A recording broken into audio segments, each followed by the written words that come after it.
Welcome to our look back playoffs 2014 for the arch rival Roller Girls alongside McGilla Gorilla. My name is Muckety Buck. If this show was sponsored, McGorilla, we would have been sponsored by Tums, Rolaids, Alka-Seltzer, Maalox for the flat track frenzy that we had here for ARRG's February playoff round. A big night here at Midwest Sport Hockey, some incredible action we saw. Well, I told you my doctor said I wasn't allowed to watch the Smashinistas Stunt Devil bout, and it was very close.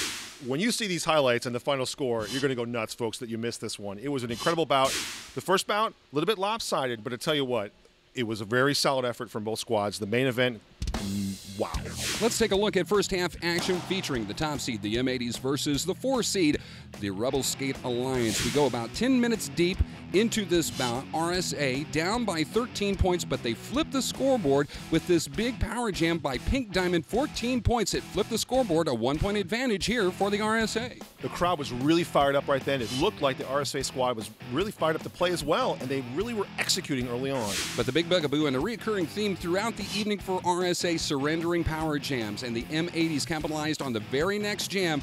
Ida the Living Dead, the jammer, getting the non-lead power jam. This resulted in a 30-point strike, flipped the scoreboard again, and then some. M80s up 62-33 with 16:30 left in the period. Ida went off tonight, Muckety. She had over 75 points in power jams alone, triple digits overall. That momentum continued on into the second half, and an old familiar face may require Stitch's power jam once again. Midway through the second period, this 14-pointer stretched the lead to over 100 points. There's no question she's the best skater in the league. She's a dual threat. They use her as a jammer. She's incredible as a blocker, and she was too much tonight. M80s go on to outscore Rebel Skate Alliance 141-50 in the second period of play, and they roll on to the 248-105 victory to take a return trip to the title bout at Chaffetz Arena. We talked to Tupac Shanker after the bout. I think the thing that we're trying to learn is how to play roller derby different against each team, because they are all so completely different. I mean, you look at every gameplay and every strategy, and they're all different. Different personalities play different roller derby.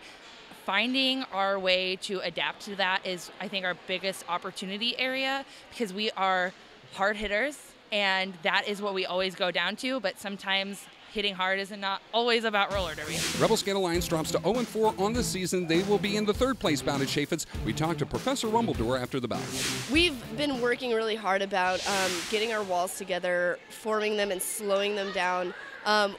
I think that because we haven't focused enough on offense, that it really messed with us tonight. And I think also our jammer penalties. Oh, Lord. We have lots of love. You heard it there from the good professor, but let's go back to the M80s. They're going to get a chance to play for the big bout once again at Chaffetz. They were so impressive here tonight. They really were. They executed on all levels. They really actually went deep into their bench, too, which we haven't seen a lot of, and that just makes them even stronger. Scary, scary opponent for the championship round. We talked about number 2 versus number 3 last month here on the Rewind. Oh boy, did it ever deliver, my friend. Number 2 versus number 3, Stunt Devils versus Smashinistas, another eye-opener in that one there, and this one went all the way down to the wire. It's the greatest local rivalry we got right now. There's no question. They've got 2 years of this under their belt, and they're remarkable. They're amazing, and they put everything on the line tonight. Both squads, it's hard to see one lose, to be honest with you. Let's take a look at first half action. Stunts up by 4, about 10 minutes deep into this bout, but we saw the Smashies come back, and once again, as we saw in our earlier bout, utilizing the power jams to their strength. The Educator notching up 14 points on this jam here. It flips the scoreboard 33-30. Smashies on top with 17:45 left in the half. We saw a ton of power jams. We're going to see a power jam at the very end here. That's a big thing. But I tell you what, they were really defensively held back a lot. These power jams were good scoring jams, but it's not huge ones. Heading into the final jam of the first period of play, it was a 1-point bout. 74-73 Smashies on top. But oh boy, here comes the big power jam. 24 points off of this collection here by Brickyard. They were up 100-86 after this heavy rotation. One of the biggest power jams of the night for both squads. Momentum goes right in the favor of the Smashinistas. The Stunts, though, start the second half with better ideas. Oh boy, did they ever. Look at this. To launch things off in the second period of play, Mighty Boston with the power jam. She'll collect 15 on this one. Another scoreboard flip. 15 points on the tally of the Stunt Devils makes this a 1-point bout at 101-100. Boston was nuts tonight. She was scoring on every single jam she was out there in the second half. She literally put her team on her back and said, I got this. Like heavyweight prize fighters, both teams battled back and forth as the period progressed. Deep into the bout, the Smashies would be up by 30 points, but then the Stunt Devils would continue to keep clawing back. They would roll off 38 points uncontested, including this, a 13-point power jam by Dirk Diggler scored with 3:19 left to go in the bout, and this made the bout a 7-point affair. It looked like it was over, I'll be honest with you. The fans thought it was over. Everybody thought it was over. Guess who didn't think it was over?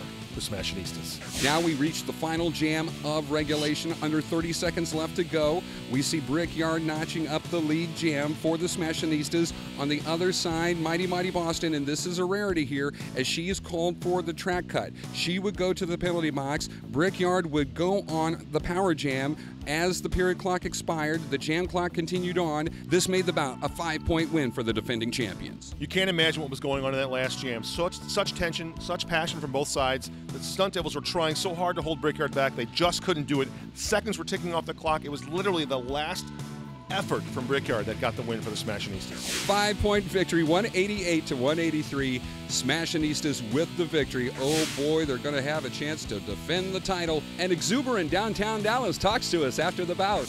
We had to change a couple things in the beginning of the game, just by the way they started. They ran fast packs. We had to adjust to that.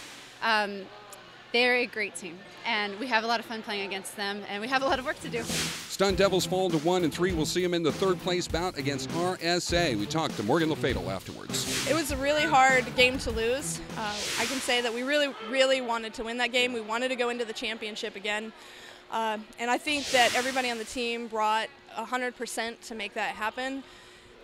We're really disappointed, obviously, that we didn't win, but we're also very proud that we have come so far this season. If you recall, the very first game we played this season was against the Smashinistas, and we lost that game by a significant amount. So to lose this game by only 5 points is a huge step forward for us and the players on our team.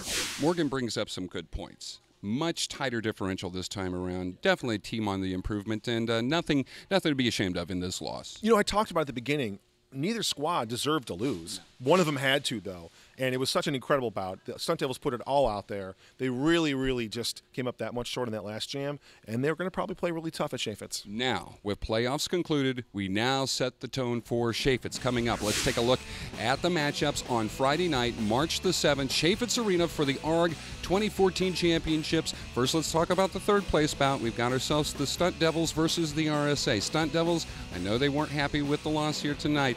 They might have some pent-up frustration going against the RSA. They're playing against an RSA team, though, that's starting to ascend just a little bit. I think it's going to be a really exciting bout, and anything could happen in that one. And then for all the marbles, we got ourselves the M80s and the Smashinistas coming up in the main event. I think it's safe to say it's a coin flip. It really is. Strength, speed, size, both sides. It's going to be intense. Great teamwork. Both teams love themselves, love each other, and they really are going to play a fired-up bout. They got great bench coaches as well. Really, it's just a coin flip. It truly is. Friday night, March the 7th, special start time of 8 p.m. for the ARRG 2014 championships at Chaffetz Arena. Two great bouts. You don't want to miss it. We're going to have a lot of fun there as we make our return to St. Louis City. Right now, you can purchase tickets at the Chaffetz Arena box office, or you can go online to theschaffetzarena.com. Advanced ticket purchases, every adult ticket right now before March the 7th, you can get $5 off. It should be a great night. Want to find out more about the Arch Rival Roller Girls? Visit the official website. You can go to our official Facebook page, or you can visit us via the tweet at ARRG. I don't want to leave the venue, Gorilla, but they want to kick me out. They're going to kick us out. Yeah, I tell you what, a fun night of Derby, an incredible playoff round. Chaffetz, it's around the corner. Can't wait, my friend. The skaters never let us down. They're fantastic. The talent is great. Chaffetz is going to be a mind-blower. It is on March the 7th, a Friday night at 8 o'clock. We hope to see you there. Thanks so much for watching, and thanks for watching the Arch Rival Roller Girls Rewind.